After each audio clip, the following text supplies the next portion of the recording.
Hi, everyone. This is our CSS Zen Garden project. We're just going to introduce ourselves really quick. So my name is Nate. And my name is Jeremy. And I'm Sierra.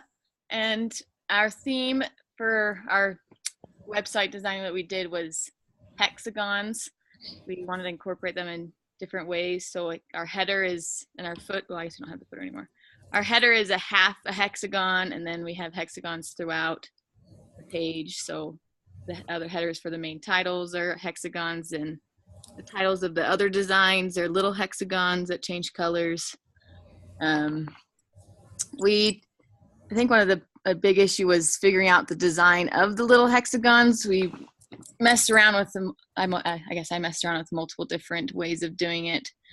We wanted it originally to be across the whole page, but then with the code, the HTML code we had to deal with, it was easier to have it be a sidebar rather than trying to make it fit the whole page, because it kind of messed up the rest of the design. So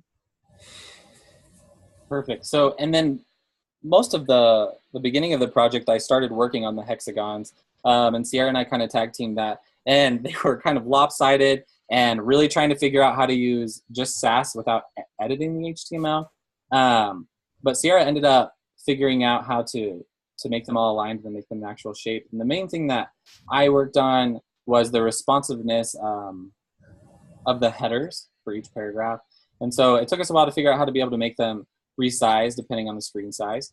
But after we kind of got through that, it was a really good learning experience to kind of figure out how you can really just use the power of Sass to be able to manipulate the page. And then I worked primarily with the header and the footer. And an interesting thing about the header is that with the shape that is shown in the final version of the header design, it isn't really a typical shape that we use for the rest of the page. In fact, it uses the linear gradient property to create it.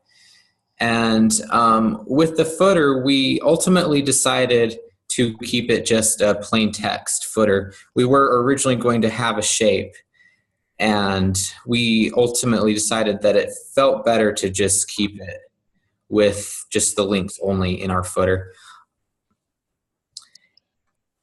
yeah, that was a big issue, was figuring out the footer. Yeah, and responsiveness, that played into it quite a bit too. And so, putting it all together, it also made the process of creating our site as it is much simpler.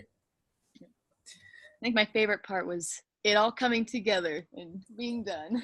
Yes.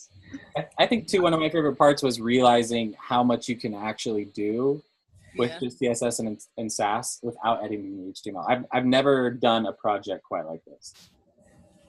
Yeah, it was difficult having to work around the HTML that was already there, but it was really cool to figure out how to do it all with just CSS. Yeah, and I mean, given the fact that we were just trying to modify the CSS only, some of these elements in the positions they are at the current point are not actually at that same spot in the HTML code. So it was interesting to work with that, change the position basically of where it was originally in the HTML with just the CSS.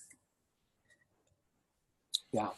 So perfect. So if you guys have any questions for us, we'd love to answer them. So just write them in the discussion board, and we'd be happy to answer them. Cut. Are we good?